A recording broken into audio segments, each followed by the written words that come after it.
the Crescent Moon Club, in conjunction with ABT, presents Omnibus Unlimited, a roundtable discussion program of provocative issues that must be addressed today. A new philosophy for the third millennium, helping mankind transcend the ordinary borders of physics into a new understanding. Hello, everybody. I'm John Horrigan, and welcome to a very special edition of Omnibus Unlimited. In this edition of Omnibus Unlimited, the Mystery Airships of 1896 and 1897. This is a very peculiar sighting of spacecraft in the late 19th century, beginning in California and ending over Illinois. Thousands and thousands of people saw these weird balloon-shaped objects, some cylindrical, some saucer-shaped, with bright lights hovering in the sky and then moving at an impossible speed. The story remained hidden in the public consciousness for many, many years, and it culminated in the Aurora flying saucer crash, where allegedly, on Judge Proctor's farm, an unidentified flying object crashed into his windmill, and they buried the alien on site on his property. The sound, growing steadily louder, seemed to pierce his own ears. Barclay stood next to the animal and scanned the sky. He tensed at the incredible sight before him. Glowing brilliantly, casting an almost searing light, was something he had never seen before in his life. A great airship. That was the only description he could bring to mind. It was an oblong structure floating down from the sky, obviously under some kind of control. He watched in amazement as the airship came closer and lower. He had seen trains and boats, and he was familiar with the wagons and buckboards of farm life. The airship was unlike anything he had ever seen before. Then he shifted his attention from the surface structure of the airship. Of more immediate and commanding interest was the light. It had grown even brighter as the strange craft continued its descent. Now the airship entered into a wide circling movement about the astonished Barclay and his frantic dog. His amazement grew as the vessel settled slowly and under perfect control to the ground, remaining on a perfectly even keel so that the wings, at least what he believed to be wings, on each side remained clear of the ground as the main structure touched earth and stopped moving. When all was still, Barclay started toward the machine. He knew only that whatever this incredible vessel was, it could fly and land under control. He was perhaps 100 feet from the airship when a man appeared before him. Barclay didn't see how the man had reached his position between Barclay and the airship. It seemed that he was just there. Barclay's wonder became even greater when the man prevented him from getting any closer to the machine, which rested on the ground with its almost blinding light starkly illuminating the farm and the fields beyond. One surprise followed another as the stranger, apparently from the airship, spoke to Barclay in perfect English. "Smith is my name," he said, "and we'd like your assistance with some supplies." Astonished, Barclay nodded dumbly as Smith listed what he required. Tools, chisels, lubricating oil, all items available at the Rockland Hardware and General Store. Would Barclay kindly get these for Smith? Barclay agreed, and Smith handed him the money for the goods. American money, more than enough to purchase everything Smith had requested. Barclay took off quickly for Rockland, bought and paid for the goods, and rushed back to his farm, still not quite sure if what he had seen was real and would still be there. Well, before he reached his farm, he knew there was no fault with his memory. The dazzling light still bathed the countryside. The ship had not moved, and Smith waited right where Barclay had left him. Barclay handed over the equipment and supplies. By now he was calm enough to ask the questions burning in his mind. "Where are you from?" he ventured. Smith held him with a steady gaze. "From anywhere." His tone made it clear that there wouldn't be any further explanations. So Barclay tried another tack. "Mind telling me where you're going?" Smith nodded. "Certainly. The day after tomorrow, we'll be in Greece." Barclay was dumbfounded. To Greece? In only 2 days? Incredible. Impossible. Smith reminded Barclay not to approach any closer to his vessel. He then turned, walked to the airship, and climbed aboard. Whatever he and any others inside needed to do, it was done quickly. The strange whining sound increased in volume, the dog became ever more frantic, and the airship began to rise slowly. As it cleared the ground, it went into a smooth and astonishing acceleration. It kept going faster and faster and dwindled to a dot as it raced beyond the horizon. Barclay later described the acceleration and the speed as something that moved like it was shot out of a gun.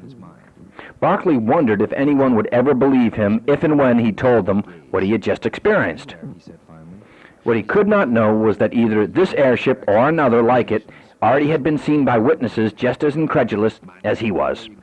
2 days before Barclay's encounter with the amazing airship, a strange light had attracted the attention of two people in Beaumont, Texas, which was well south of Rockland.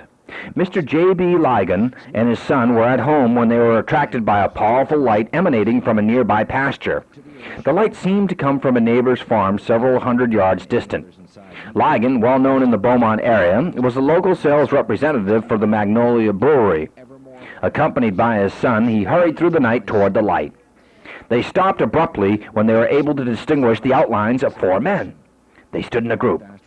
Behind them loomed a large, dark object. The light was so bright it prevented Ligon and his son from making out any details. As Ligon and his son explained to a reporter from the Houston Post, which ran the interview and story on April 21st, 1897, the same day that Barclay encountered an airship on his farm in Rockland, the strangers, they said, spoke perfect English. One of them moved forward. Would Ligon mind bringing them a bucket of water? Ligon nodded, returned to his own farm, and brought back the water.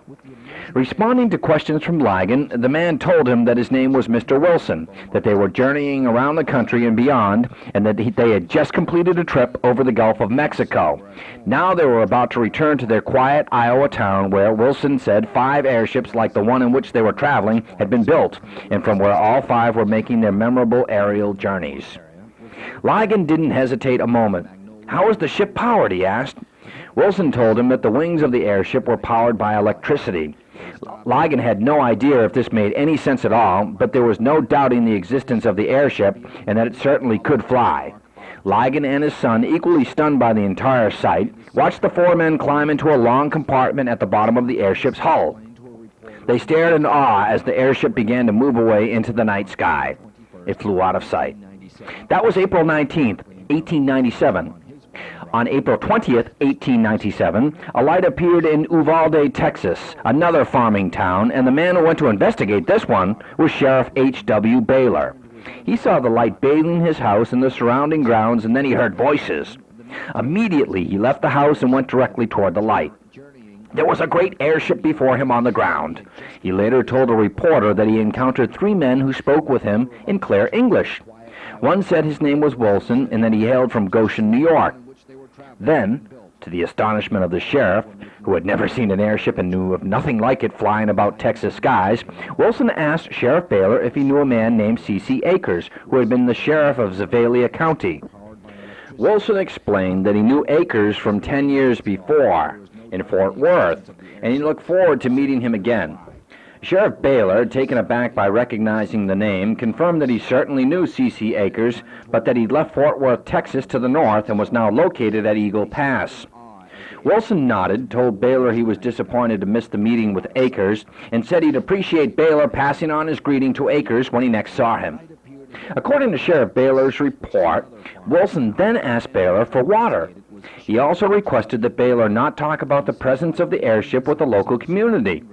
To Baylor, this seemed an outlandish request, because the airship was going to fly during the night with its glaring light and could hardly be kept a secret. Baylor watched the men climb into the gondola-like compartment beneath the airship. A whirring sound burst forth. Huge wings began to flap up and down. Great fans spun, and the airship sped away northward in the direction of San Angelo, Texas. Later, when reporters scoured the area for additional details, they talked with the county clerk, who had seen the lighted airship rising into the sky and flying off to the north. But the airships weren't quite through with their visitations. On April 21st or April 22nd, 1897, the news reporters' dates sometimes overlapped with when the stories were filed and actually printed, another visitation occurred. Frank Nichols' farm was in the neighborhood of Joceran, Texas. Nichols was asleep when a powerful roaring sound disturbed the night and brought him fully awake in his bedroom.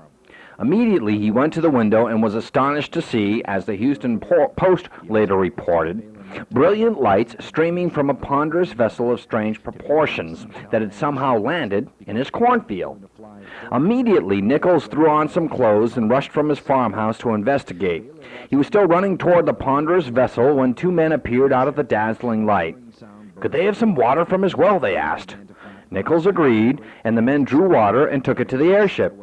He was delighted when one of the men asked him if he'd like a closer look at the huge machine. Nichols caught sight of at least 8 crew members from the airship. One explained to him that the airship was powered with highly condensed electricity. He then added that his vessel was one of 5 that had been built secretly in a small town in Iowa. Funds for the secret project had been supplied by a wealthy firm from New York State. Minutes later, the crew climbed into the gondola and the airship rose in the same manner reported by witnesses to earlier flights. What had at first seemed unbelievable gained more and more acceptance as the airships were encountered at close quarters.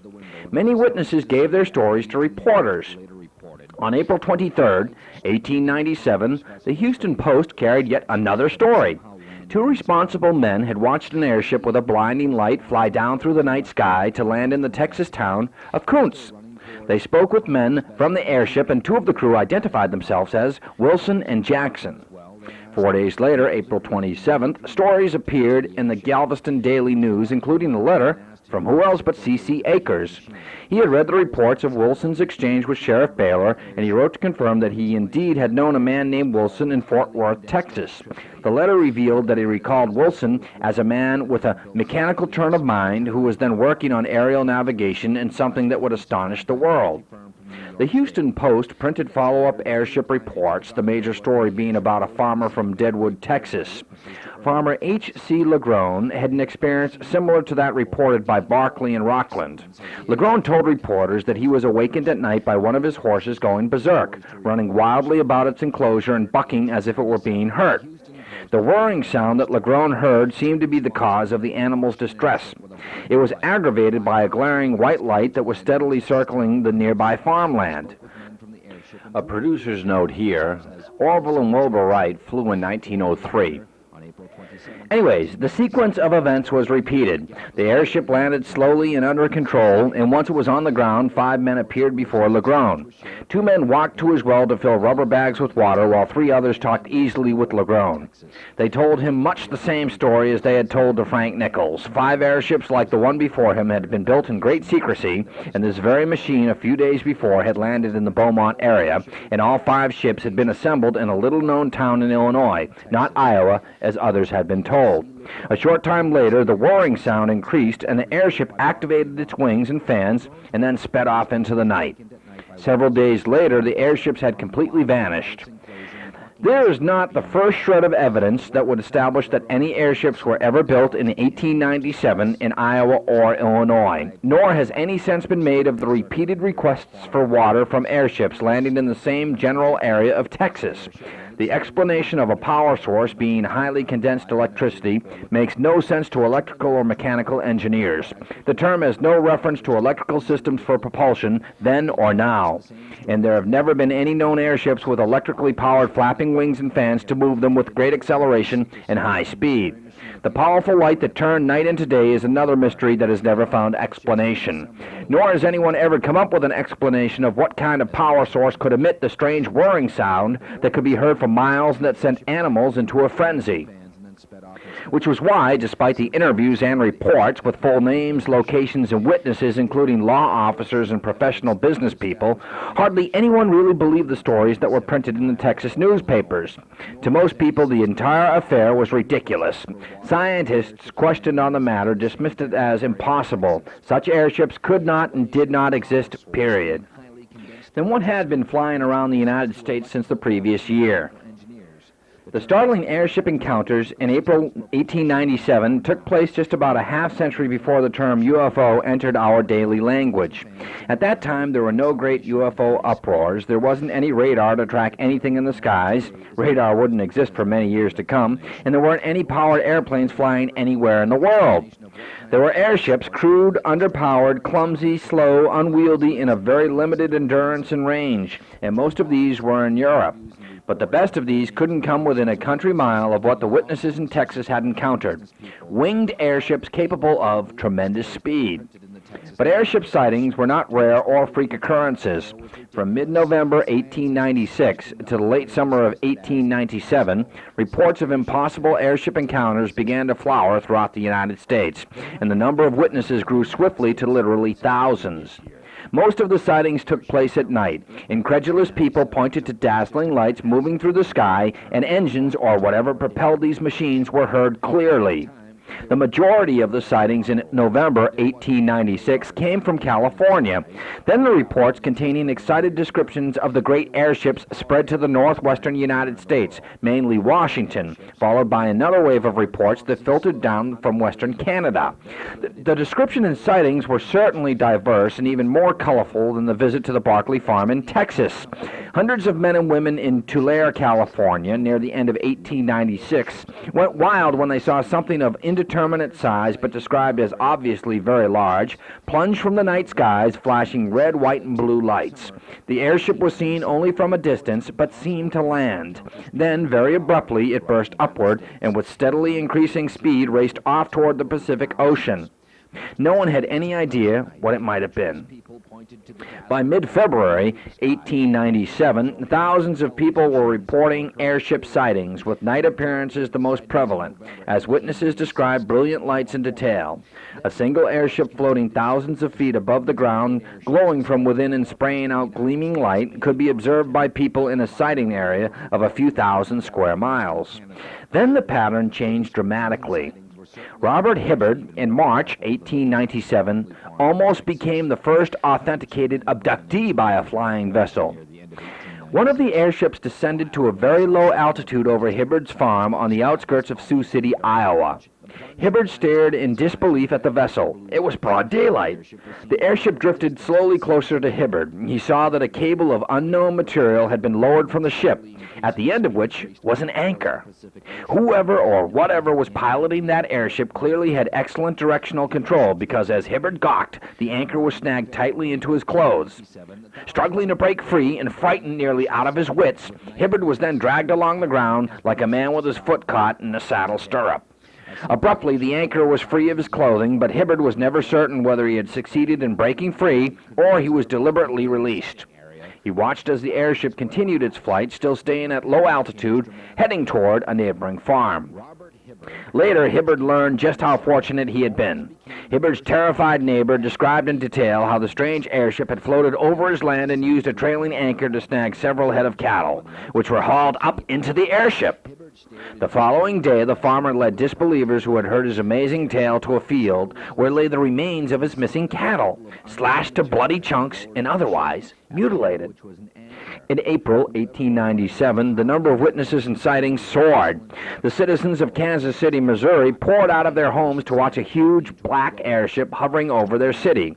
The witnesses, estimated by the press and local authorities to number some 10,000, all saw the same sight. News reporters gave full details of a sight that couldn't be explained. In the Chicago Record of April 2, 1897, a correspondent wrote that the object appeared very swiftly, then appeared to stop and hover over the city for 10 minutes at a time, then, after flashing green, blue, and white lights, shot upwards into space. An estimated 100,000 people in different states had seen not just one type of airship, but a bewildering variety of them that floated, drifted, descended, hovered, and accelerated at tremendous speed, all the while either glowing brilliantly from within or blocking out the sun with their dark and sinister shapes. From Everest, Kansas, the news wires brought the latest sightings, this time giving eyewitness descriptions of an airship that looked astonishingly like a 25 to 30 foot long Indian canoe. Light reflections and mirages were no secret to the world, and these were offered as explanations. Sunlight bouncing off a distant river or lake had projected the scene of a canoe against an inversion layer of mixed heated and cold air, acting as a mirror, sending across great distances a mirror image of the canoe, even expanding its size. All well and good, scorned the eyewitnesses, but that failed to explain the additional appearance of a searchlight of varying colors. The powerful lighting effects were as much a mystery as the airships. Almost all sightings during daylight made no mention of lights, but those that did described the lights as powerful and varying in colors and patterns. Almost all night sightings were rich with lighting effects, and almost every observer reported that the airship was metallic. While everything about the mystery airships confounded engineers and scientists, questions about the performance of the machines caused the most frustration and controversy. An aerostat is a vessel that derives its lifting power from the gas it contains in sealed containers, such as a series of round bags, or, in the case of a balloon or a blimp, one huge bag. This bag can be any shape. When greater speed and maneuverability are desired, a semi-rigid framework is used to give the airship a particular shape. And for high highest performance, the dirigible design is used. A lightweight skeletal framework covers the entire vessel. This was the design used for the great airships of the 1930s, the Graf Zeppelin, the Akron, and of course the Hindenburg. Clearly, the mystery airships at the end of the 19th century could have been blimps, inflated gas bags in the shape of cigars or tubes or sausages, over which securing lines were fitted to retain the shape and secure the passenger compartment, which was a long gondola along the bottom of the structure. The blimp airship design, aided by propellers, can float in the air, descend or climb slowly, and is able to overcome the force of wind to a limited degree. However, witnesses to the airship appearances of 1896 and 1897 were consistent in their reports that great wings were attached to the airships and that the wings were flapped up and down by powerful electrical motors. These also turned large fans or propellers to thrust the airship forward and help in maneuvering. At its very best, such a system is clumsy and severely restricted in its speed capabilities. Flapping wings, utilizing the ornithopter design, may be great for birds, but for man-flying machines, they're an engineering disaster. The structure is prone to failure and demanding of huge amounts of energy. It has such great resistance to movement through the air that its very form and shape restrict rather than enhance high speed. These issues left knowledgeable engineers and scientists baffled by the eyewitness reports of mystery airships being able to accelerate rapidly and reach tremendous speed. To an experienced observer, judgment of speed is always relative, and the eyewitnesses of 1896 and 1897 were hardly experienced at watching manned flying craft. Equally confusing were eyewitness statements that the airships climbed so swiftly they could have been seen racing upward into space. The best judgment is that these statements meant simply that the airships went so high they were hardly visible, and no one really meant that they were airships that flew above the atmosphere into a vacuum. There was general agreement that the mystery airships were not like the first crude airships, which were more shaped balloons than true airships, that began bumbling about the skies in England in the late 18th century. The known experimental airships were home-built affairs. They carried their crews in flimsy and precarious catwalks with rails suspended beneath the gas bags. The real airships were clumsy in shape and construction, had weak and cranky engines, and were at the mercy of even a stiff breeze, and were prone to collapse while in flight. The confusion and controversy surrounding the different shapes, sizes, and characteristics of the mystery airships make it clear that these could not have been simple sightings of known experimental airships. People began to regard the airship sightings as something beyond natural. No science or engineering available in the world could have produced these airborne wanderers.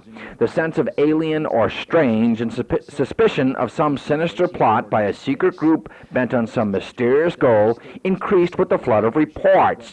Sometimes sightings or encounters between airships and people on the ground took several days to reach the national press services, so that there might be a few days of empty skies and then a glut of sensational new reports. What were these airships, though? Where did they come from? Who built them? How could they perform as they did? The occupants spoke clear English, understood the questions that were asked of them, and seemed perfectly cognizant of the everyday affairs of the Americans with whom they came in contact. But who were they? They're not natural, was the general consensus. Out of Topeka, Kansas, came the delayed report of another weird sighting on March 27, 1897. An object described as large came into view west of Topeka. More than 200 people, including the governor of Kansas, held the vessel in clear sight. "I don't know what the thing is," the governor said with a slick political aplomb, "but I hope it may yet solve the railroad problem." 10 days after, one or more airships floated into view over Sacramento in early April 1897. This caused the usual fuss and surprise, and another vessel made an appearance over East San Jose. This time, a highly respected individual, among many other witnesses, provided new grist for the mill. Professor H.B. Worcester, president of the Garden City Business College, watched the airship from his home along with a number of people in his presence. The good professor provided an excellent description for a reporter from the San Francisco Call. "When the ship turned to the southeast," he offered, "I could distinguish two lights, one behind the other. The single first light seen was about the size of an engine headlight and had more the appearance of a large incandescent light than anything else. But that wasn't all, for Professor Worcester then added that he judged the speed of the lights as between 60 and 100 miles per hour. His next remarks raised the eyebrows of nearly all who read his report, for he added that he was almost certain that the motions he witnessed made it seem that the airship was flapping its wings. This was a possibility, he said, because of the manner in which the lights bathed the exterior of the ship. In any event, as the airship departed the area, it was clearly in a descent. Among several hundred other people staring at the sky were John Ball and his family, pointing their fingers at the sky and exclaiming to one another in wonder at the sight. Ball told reporters that the vessel seemed to be berserk and that it lurched and lunged from side to side.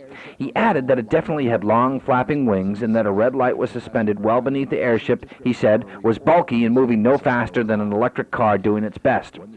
Ball's description of the red light sent reporters to Topeka to ask more questions of the governor. The governor and the crowd of witnesses who watched with him all agreed that they had seen a blood-red light either very close to the airship or some distance beneath it. The governor added that his neighbor had lost several cattle to the same ship, which hauled up heavy animals with ease, chopped them up in crude fashion, and then dumped the mutilated carcasses haphazardly on his fields. In March 1897, 1 month after Robert Hibbard of Iowa had been hooked like a fish by the suspended anchor of an airship, and he barely escaped with his life, a frightening repetition was played out with Alexander Hamilton of Yates Center, Kansas. Hamilton and a group of his farmhands came out of a barn to see a huge airship hovering motionless, barely 30 feet directly above the lot in which he kept his cows. Hamilton was adamant that the cigar-shaped vessel was fully 300 feet long and that there was no mistaking the very large carriage mounted beneath the hull. Hamilton described the carriage as fashioned of great glass panels. Even more astonishing were the strangest beings he and his farmhands had ever seen. Unlike the encounter Barclay had with Smith and Rockland, where Smith conversed in perfect English, these beings, who Hamilton claimed could be heard from the ground, spoke in a language that none of the Kansas farmhands had ever recognized or understood. The airship began to ascend. It was just starting to climb away when Hamilton and the excited farmhands saw that a red cable extended from the glass carriage and had been dropped perfectly above the neck of a bawling heifer. Hamilton and his farmhands rushed forward in a desperate attempt to release the animal, but to no avail. The airship flew off northwest, the heifer dragging along the ground behind it. The ship soon outdistanced the angry men in the field. The next day, Hamilton and his hands stumbled onto the remains of the heifer. There wasn't much left. Legs, hide, and head. That's it. In April, a huge airship also appeared above Chicago, Illinois. No one knows just how many people lifted their eyes to the night skies, but unquestionably this was the event of the evening. Reporters for the Chicago Tribune hammered out the headlines, "Strange Vagrant of the Night Sky Sweeps Over the City, Seen All the Way from Evanston to South Chicago, where it disappears in the west. Comes from the lake, sheds bright-colored lights. Some observers say they discern wings." Another landing was reported, this time on a farm near Waterloo, Iowa. As the farmer approached the airship, he sighted an occupant. The occupant spoke perfect English and warned the farmer and others hastening to the scene that he had permission to land his machine on this farm and that they were to keep their distance. The occupant then produced a gun and threatened to shoot anyone who tried to enter the airship. Someone shouted a question, "Why are you here and what are you doing?" "Why, we're flying around the world," came the matter-of-fact answer. The rash of airship appearances across the United States was nearing its end, but it didn't just fade away. On May 6, 1897, another airship landed in an open field in Arkansas. 2 law officers were the first to spot the ship. Constable Sumter and Deputy Sheriff McLemore, on horseback along a country road, caught sight of a brilliant light in the daytime sky. They watched it for several minutes and then the light disappeared. It didn't fade away. It went out as though a switch had been thrown. Perhaps an hour later, the light reappeared, but this time came much closer to the ground. While the craft landed, the 2 officers approached it and saw a man with a long black beard moving forward slightly. They asked, "Who is that, and what are you doing?" "Why," he answered, seemingly as puzzled by the questions as a lawman, "we're traveling across the United States." An even more bizarre encounter was reported on April 16, 1897, in the Saginaw Courier and Herald in Michigan. A reporter wrote up what was called an incredible encounter between local farmers of Howard City, Michigan, and a strange airship that landed in a farm area. The vessel landed at 4:30 a.m., according to the newspaper, and the farmers approached the ship. According to local farmers interviewed by the reporter, the creature stood nearly 10 foot tall outside the ship and was stark naked. One farmer moved closer to this alien in an attempt to talk with it. To his questions came a reply in a sing-song musical voice that dumbfounded the farmer. He moved right up to the being, and the naked alien promptly lashed out with a wicked kick that sent the farmer tumbling and unable to rise. His hip was broken. Friends rushed in to drag him to safety. Well, that's it for Omnibus Unlimited. Tonight, we looked at the mystery airship encounter of 1896 and 1897. My name is John Horrigan. This show is Omnibus Unlimited. What we're giving you is a new history, a new science, and a new way in which to live your life. Obviously, the mundane physics that we've been taught are incorrect. The astronomy we've been taught is incorrect. The history we've been taught is a comic book, a pipe dream. What they're teaching you in school is nothing but a lie. Until next week, I'm John Horrigan. Take care, everybody, and we hope you enjoyed tonight's show.